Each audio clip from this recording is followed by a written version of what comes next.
Iti pido bhagava arahata buddho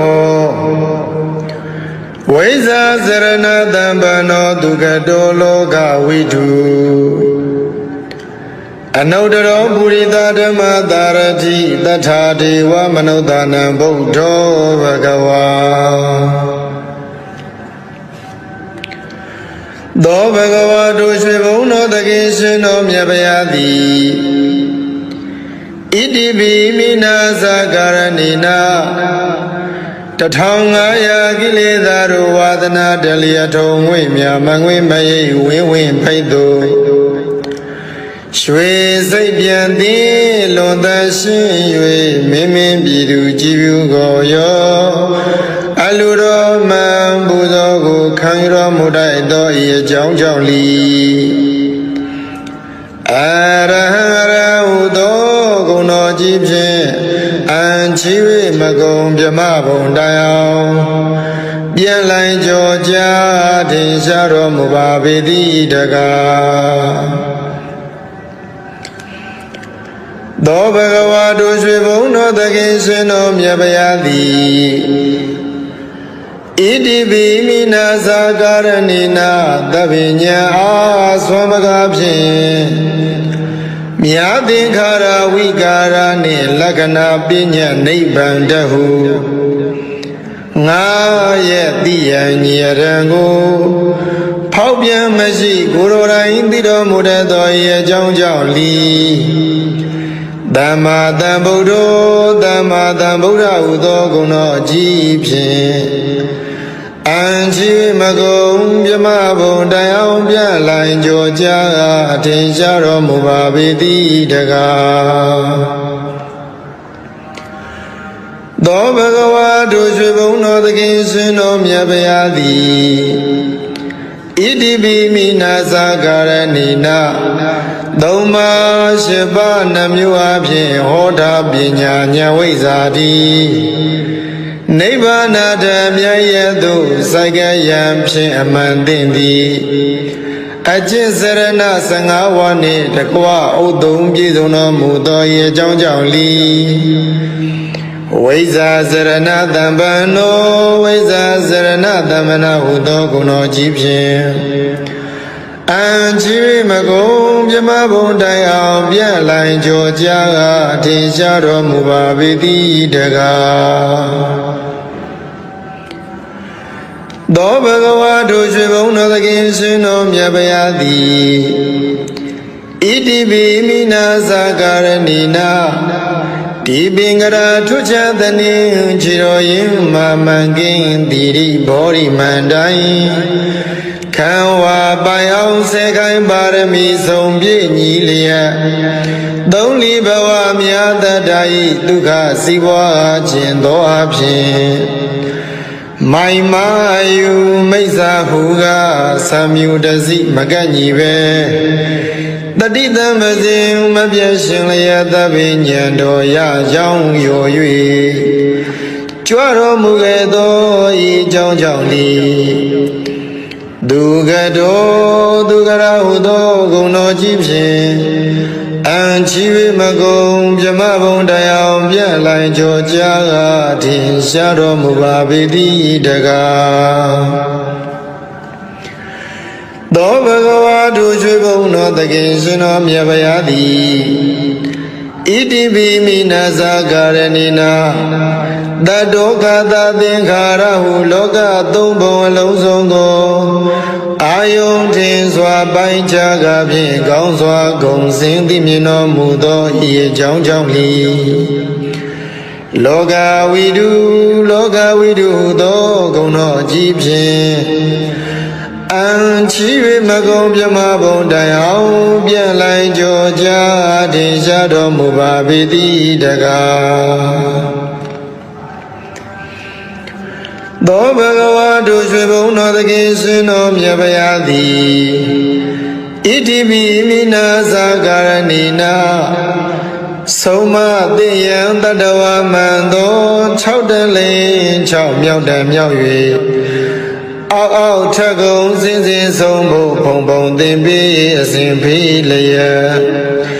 င်ကြီးလျောင်သွေးဆောင်ဆုံးမတော်မူတတ်သောဤအကြောင်းကြောင့်လီအနုတ္တရောပုရိသဓမ္မသာရတိအနုတ္တရောပုရိသဓမ္မသာရတိဟူသောဂုဏ်တော်ကြီးဖြင့်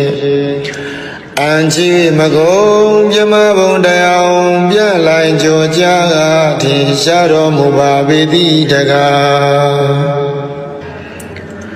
သောဘဂဝါတို့ရွှေဘုံတော်သခင်ရှင်တော်မြတ်ဗျာသည်ဣတိပိမိနာသကာရဏိနာတထဝါဟောကုံသေးကြောသည်ဖောင်းလုံးငယ်သားနောက်ပါများကိုယေရှာဘိခခန္ဓာရမခေမမြည်ငူထုတ်ကေယူသူထိုထုတစီခေရင်ပိတိဇာတိဇရာမရဏဥကန္နာရာကျံခီလမရွှေနမ်းမြည်ငူပြည်နေဘုသို့နတ်လူပြမတတ္တဝါကိုကောင်းစွာဆောင်ယူကတည်တော်မူတတ်သောဤအကြောင်းကြောင့်လီတထာဒေဝမနုဿာနံတထာဒေဝမနုဿာနာဟုသောဂုဏ်တော်ကြီးဖြင့်အံချီမကုံပြမဘုံတရားပြလိုက်ကြောကြားထင်ရှားတော်မူပါပေတိတကားသောဘဂဝါတို့ရွှေဘုံတော်သခင်ရှင်တော်မြတ်ဗျာသည်ဣတိပိမိနာသကာရဏိနာဒုက္ခသမုဒယနိရောဓနှင့်မဂ္ဂမိသာလေးသစ္စာကိုဥစွာပိုင်ပိုင်သိမြင်နိုင်၍သုံးဆိုင်ဝိနည်းများဘုရားကိုမသွေအတူသိစေတော်မူနိုင်သောဤအကြောင်းကြောင့်လီဗုဒ္ဓဟူသောဂုဏ်တော်ကြီးဖြင့်အံချီ၍မကုံပြမဘုံတရားပြန်လိုက်ကြောကြားထင်ရှားတော်မူပါပေတိတကားသောဘဂဝါတို့ရွှေဘုံတော်သခင်ရှင်တော်မြတ်ဗျာသည်ဣတိပိမိနာသကာရဏိနာအနုမြူသဘွယ်ပြောက်ွယ်သိမ့်မွေမမြင်တွေ့အောင်ရုပ်ဆောင်ဖန်ဆင်းနိုင်သောအနိမာဘုံတော်စိတ်ရလားကောင်းငင်ပြား၌ပေါ်ပါလင်းမြန်စံပြန်ကြွားသွားနိုင်သောလင်္ကိမာဘုံတော်ကိုယ်တော်တန်တန်ဘုံအတိုင်းညာမနိုင်အဘူးကြီးမားလေးအောင်ရုပ်ဆောင်ဖန်ဆင်းနိုင်သောမဟိမာဘုံတော်စီတာကွယ်ကမရှိပါပဲလူရတိုင်းပေါင်းတက္ကနာလောက်ဖြင့်ကြွားရောက်နိုင်သော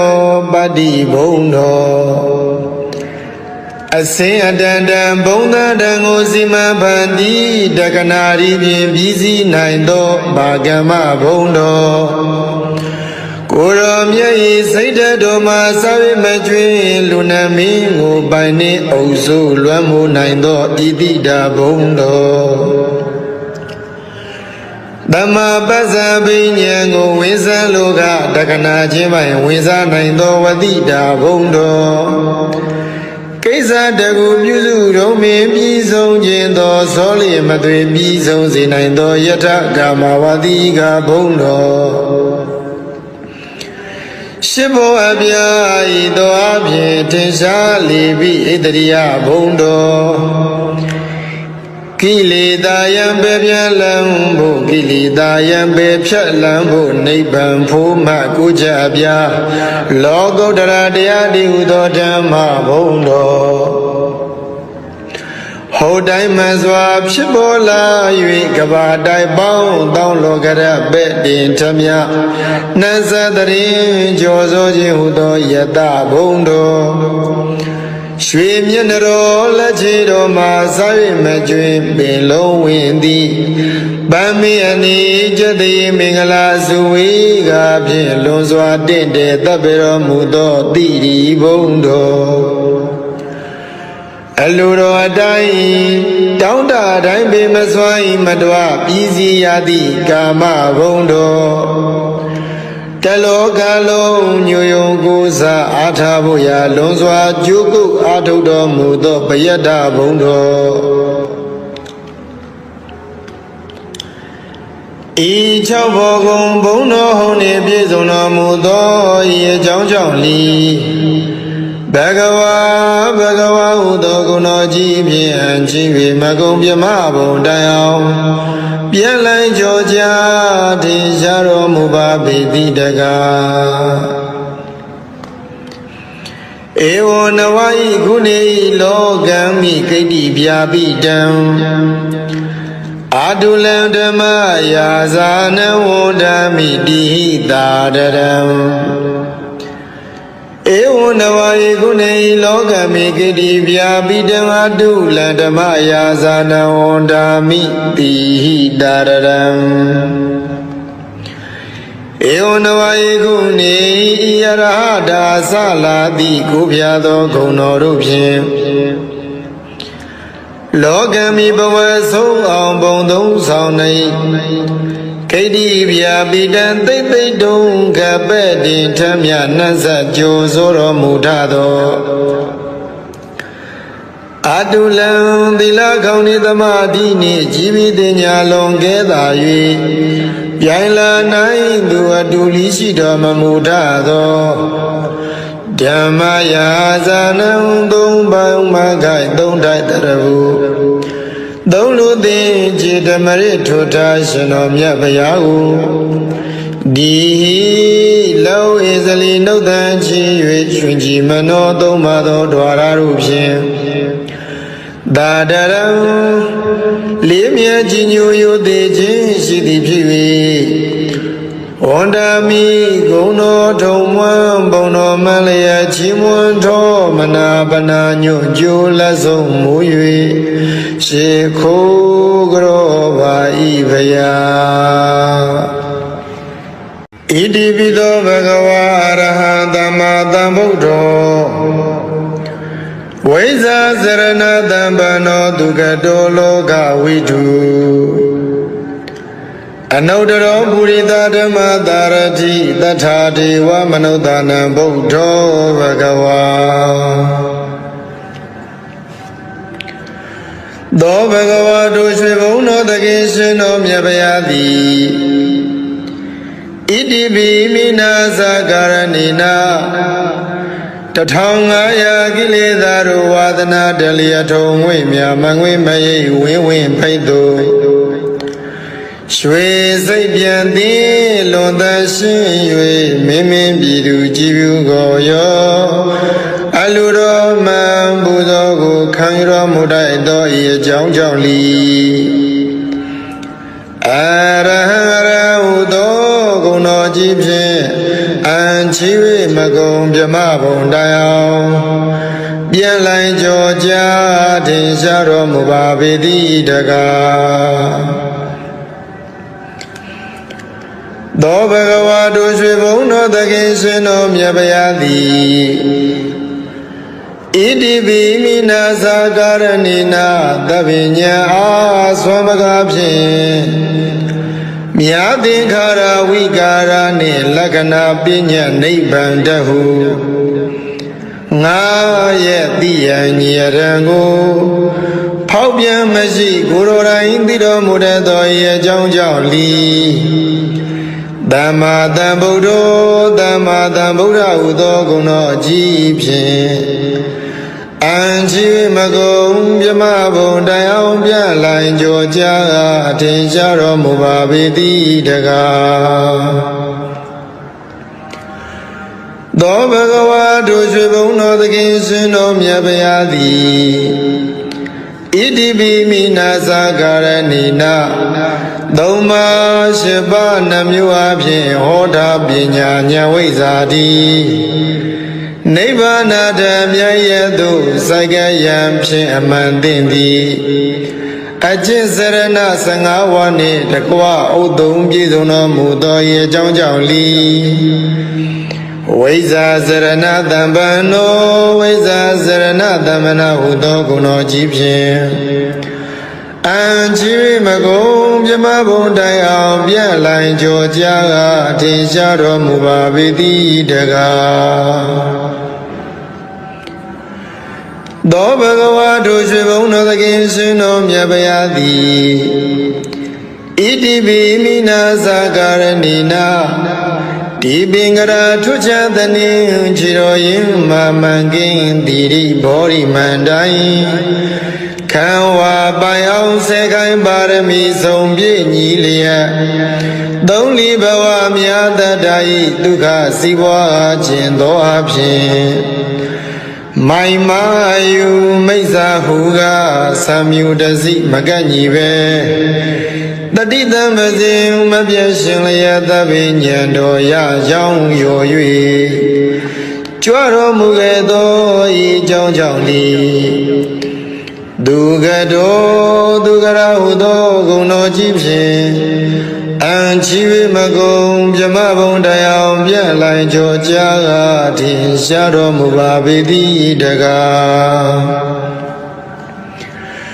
သောဘဂဝါတို့ရွှေဘုံတော်သခင်ရှင်တော်မြတ်ဗျာသည်ဣတိပိမိနာဇာကာရဏိနာတတောကသသင်္ခါရဟုလောကသုံးဘုံအလုံးစုံသောအာယုန်ထင်စွာပိုင်းခြားကားဖြင့်ကောင်းစွာဂုံစင်သိမြင်တော်မူသောဤအကြောင်းကြောင့်လီ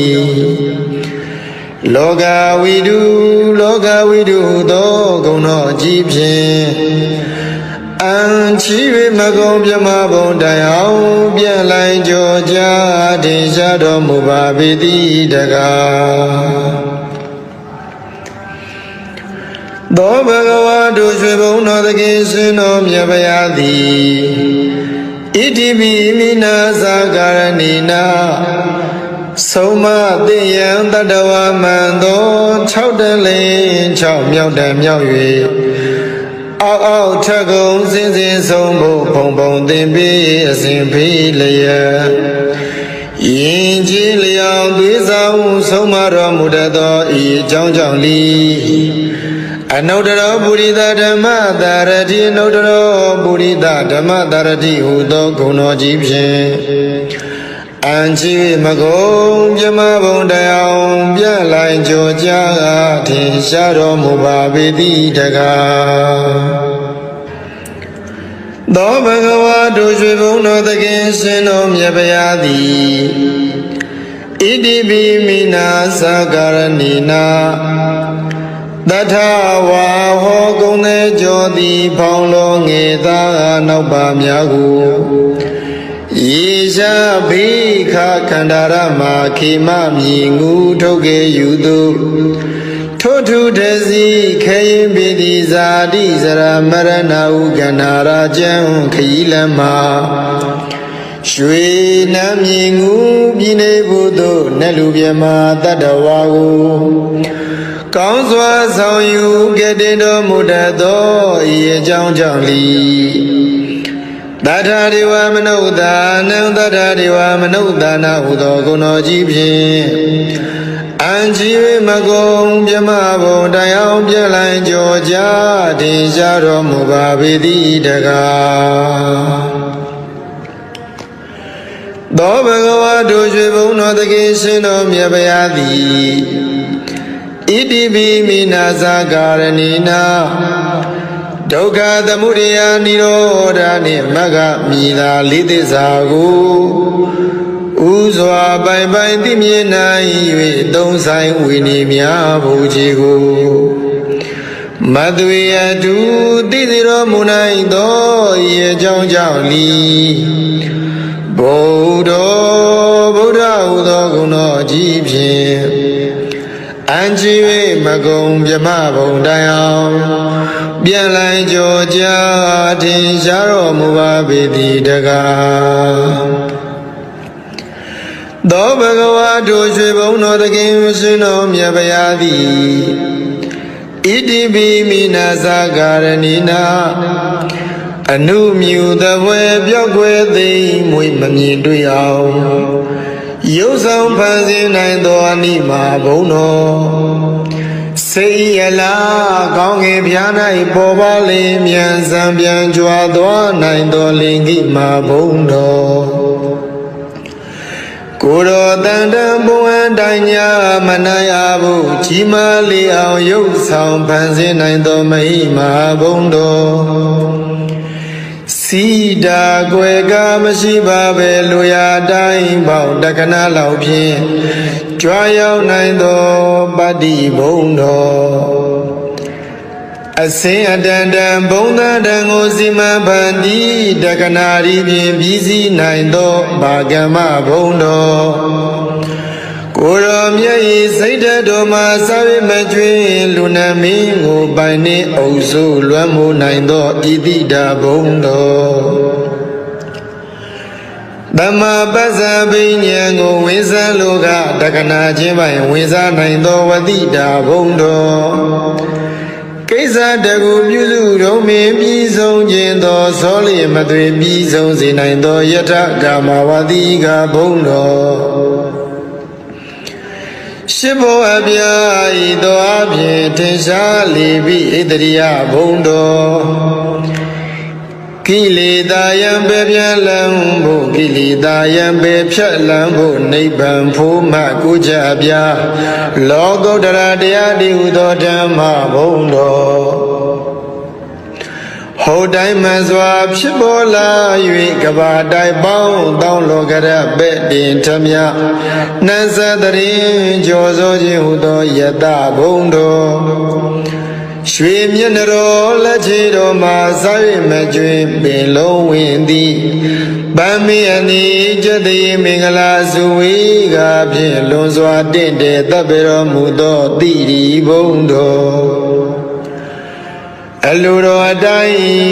တောင်းတတိုင်းပေမစွာ၏မတော်ပြီးစီရသည့်ကာမဘုံတော်တလောကလုံးညိုယုံကိုးစားအားထားဖို့ရာလွန်စွာကြိုးကုပ်အားထုတ်တော်မူသောပယတ္တဘုံတော်ဤ၆ဘောကုံဘုံတော်ဟုန်နှင့်ပြည့်စုံတော်မူသောဤအကြောင်းကြောင့်လီဘဂဝါဟုသောဂုဏ်တော်ကြီးဖြင့်အချီး၍မကုံပြမဘုံတိုင်အောင်ပြန်လိုက်ကြောကြထင်ရှားတော်မူပါပေတိတကားဧဝံနဝဤခုနေလောကံမိကိတ္တိပြာပိတံအာတုလံဓမ္မယာဇာနဝန္ဒမိတိဟိတာတရံဧဝံနဝယေကုနေလောကမေကိတိဗျာပိတံအတုလံဓမ္မယာဇာနဝန္ဒာမိတိဟိတာရရံဧဝံနဝယေကုနေဣယရဟတာသလာတိကိုဖျားသောဂုဏ်တော်တို့ဖြင့်လောကမိဘဝဆုံးအောင်ဘုံသုံးဆောင်နေကိတ္တိဗျာပိတံသိမ့်သိမ့်တုံကပဲ့တင်ထမြနှံ့ဆက်ကြိုစိုးတော်မူထသောအတုလံသီလခေါင်းဤသမာဓိနှင့်ជីវិတညာလွန်ကဲသာ၍ပြိုင်လာနိုင်သူအတူလီရှိတော်မမူထသောဓမ္မယာဇာနံသုံးပေါင်းမခိုင်သုံးတိုက်တရဟုသုံးလူသိจิตမရထုထားရှင်တော်မြတ်ဘုရားကိုဒီလောဧဇလီနှုတ်တန်ချီ၍ရှင်ကြည်မနောသုံးပါသောဓဝရတို့ဖြင့်သာတရံလေးမြတ်ကြီးညိုယိုသေးခြင်းရှိသည်ဖြစ်၍ဝန္ဒမိဂုံတော်ထုံမွန်းဘုံတော်မန်းလျက်ချီးမွမ်းတော်မနာပနာညွတ်ကြိုးလက်ဆုံးမူ၍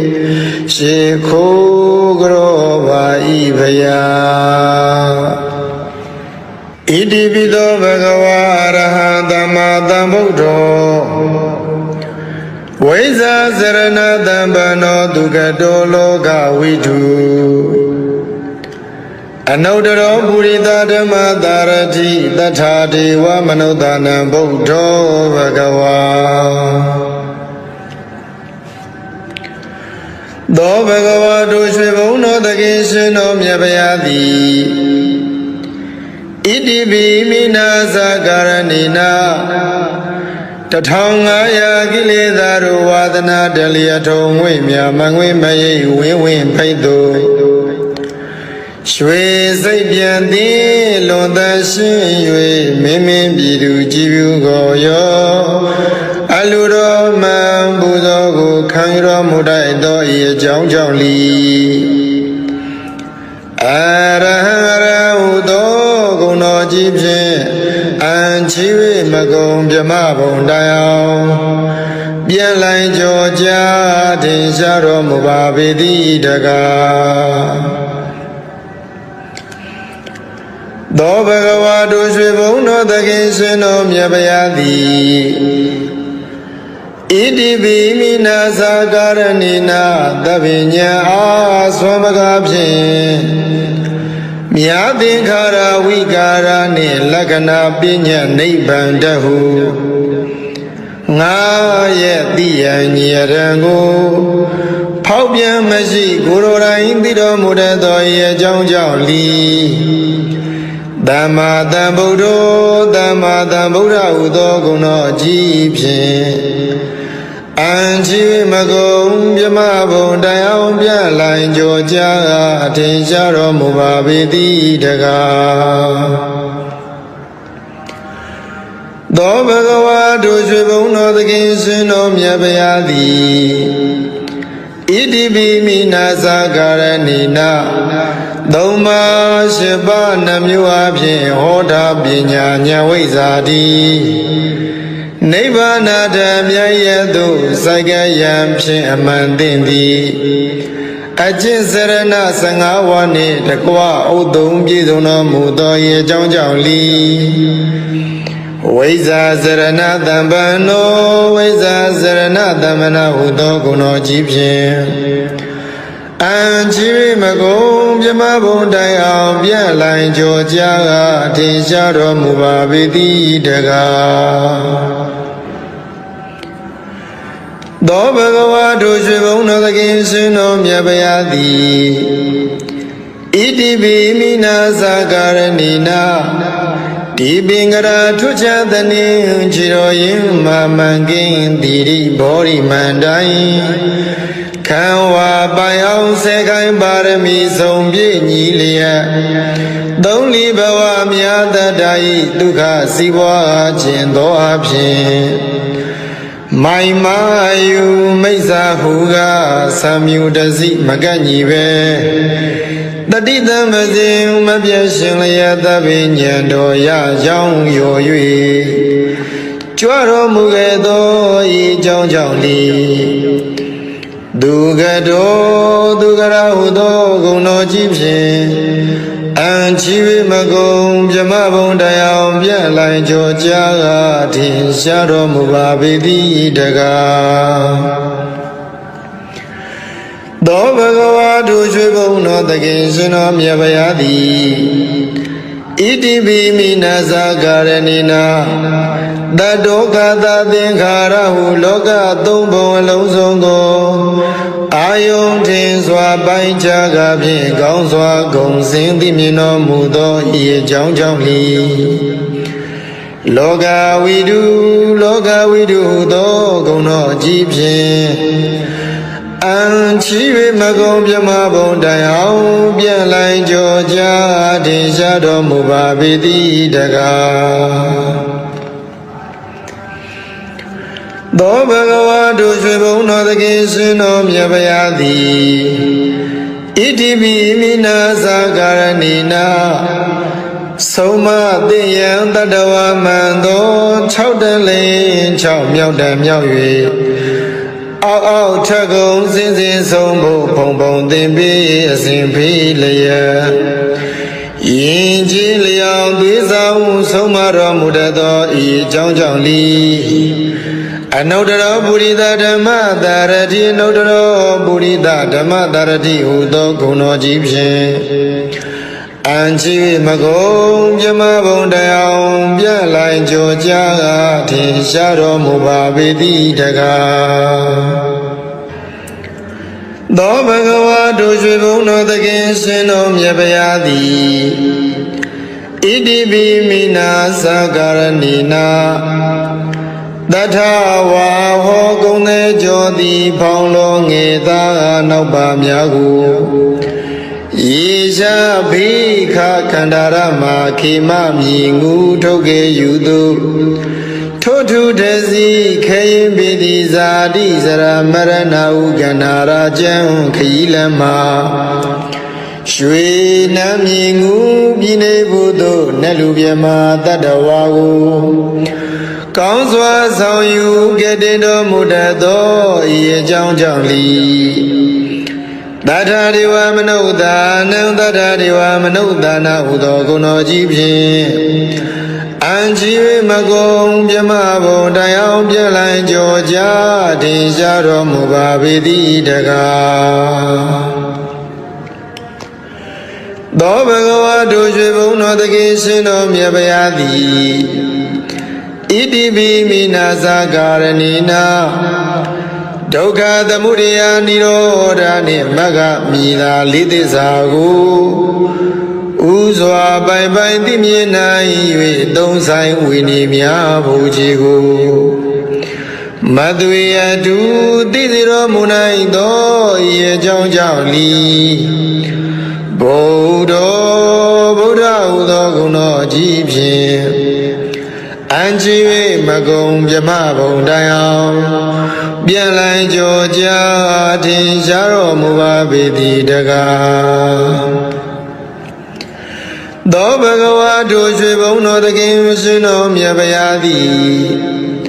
Idibi Minaza Garanina Anu Mu the web Yogwe the Muimani Duyao Yosam Panzin and Doanima Bono Say Ella Gongi Piana Bobale Mian Zambian Juadua Naindo Lingi Ma Bono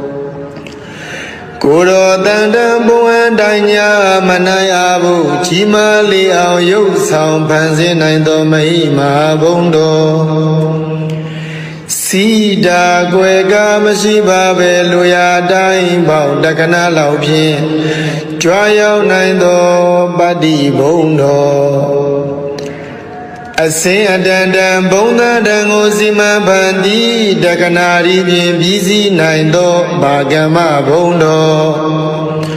Kuram Yai Saida Doma Savi Majui Lunamingo Bani Ozu Luamu Naindo Idida Bondo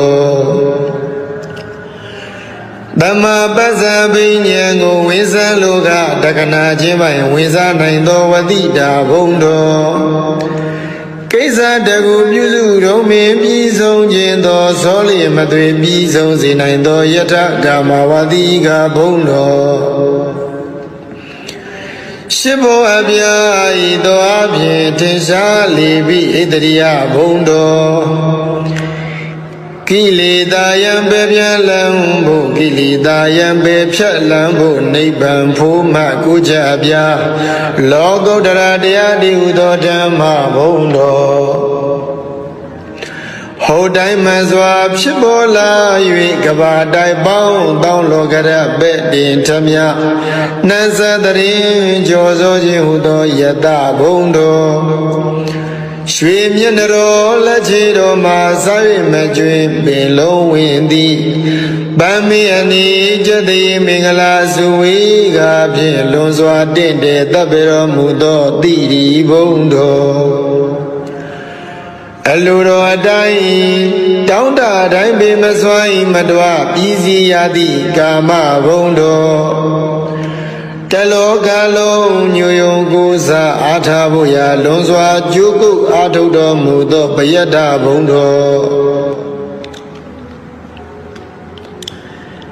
E Chao Bogong Bono Hone Bizono Mudo Ye Jang Li Bhagava Udo Guno Jibin Jivi Magong Biamabo Dayao Bialai Georgia Dijaro Mubabidi Daga Ewo Nawai Gune Logami Kadi Biabidam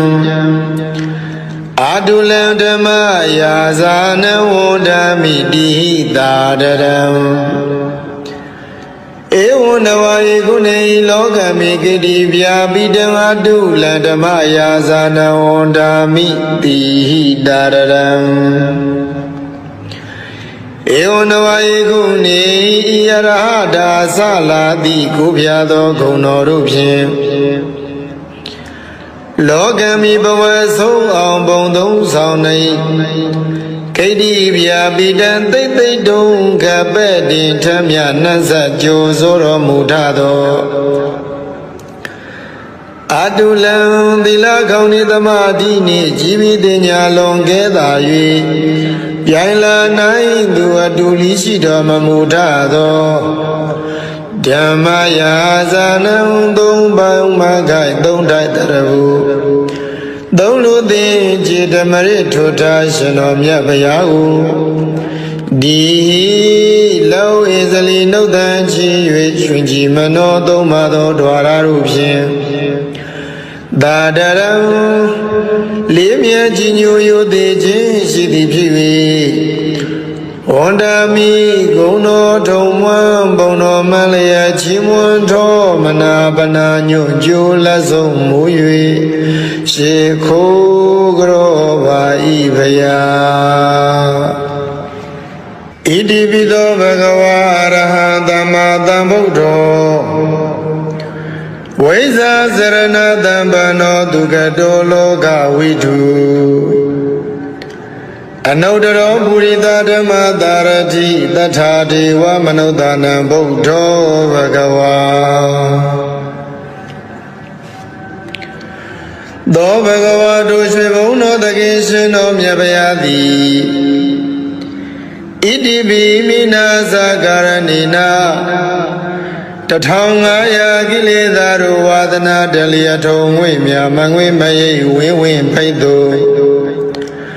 ရွှေစိတ်ပြန်သည်လွန်သရှင်၍မင်းမင်းပြည်သူကြည်ဖြူကိုရော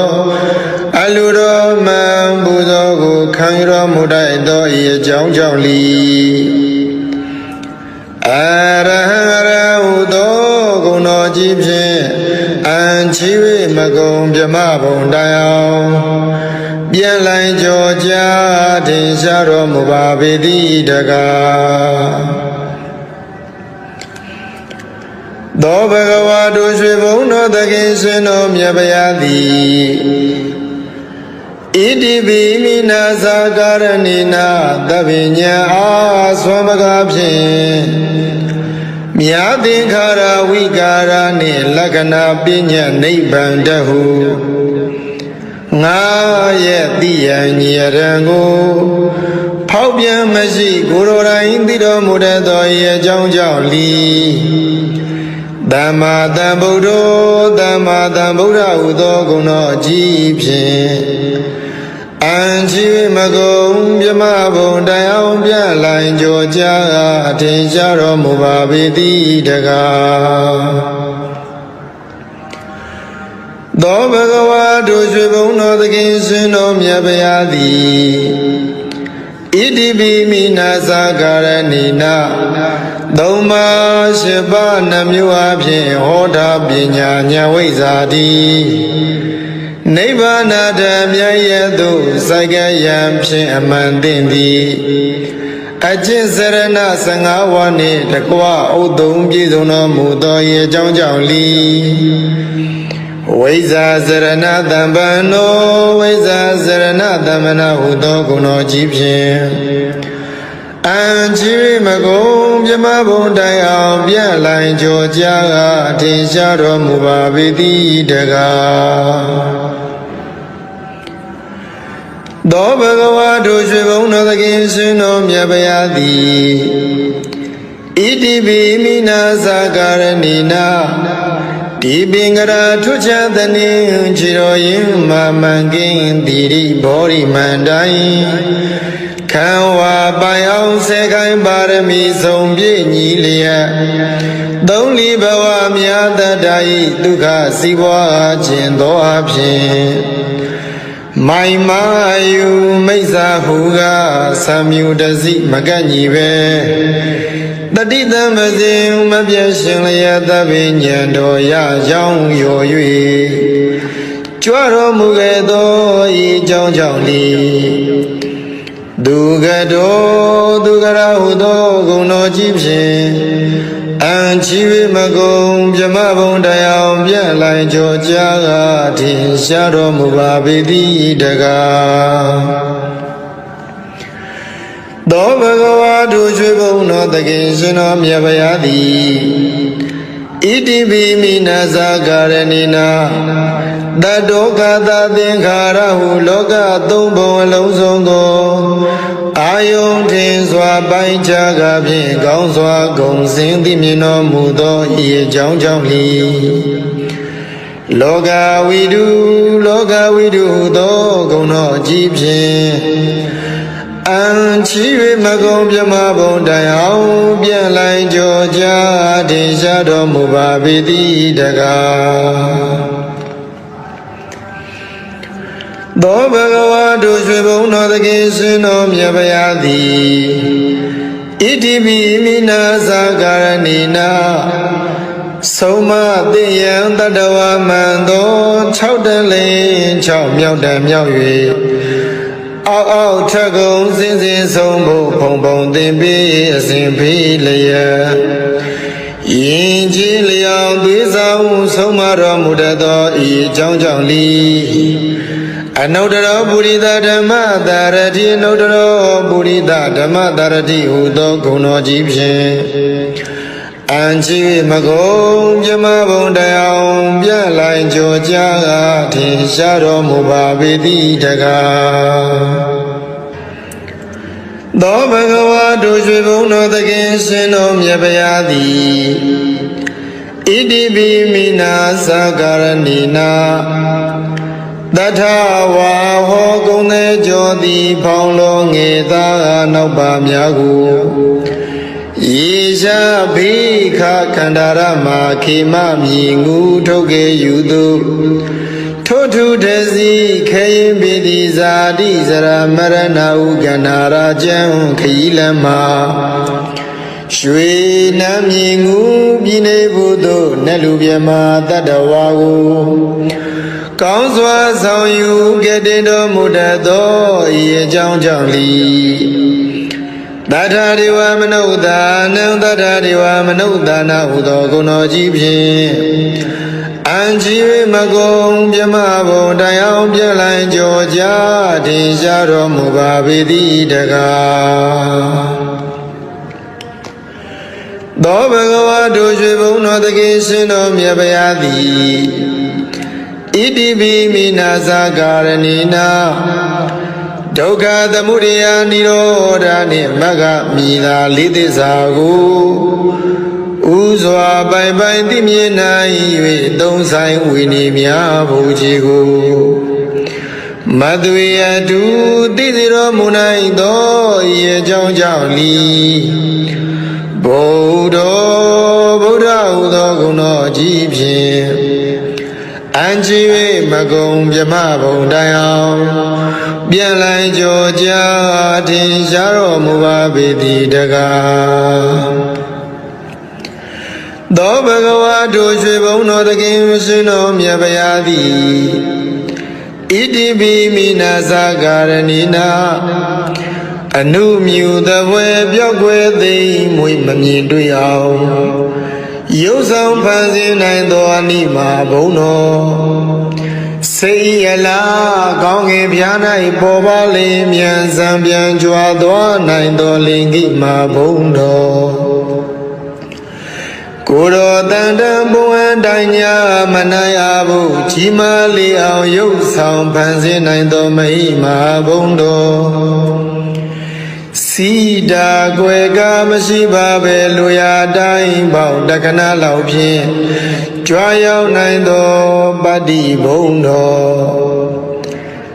အစင်အတန်တန်ဘုံသဏ္ဍာန်ကိုစီမံဖန်တီးတက္ကနာရီဖြင့်ပြီးစီးနိုင်သောဘာဂမဘုံတော်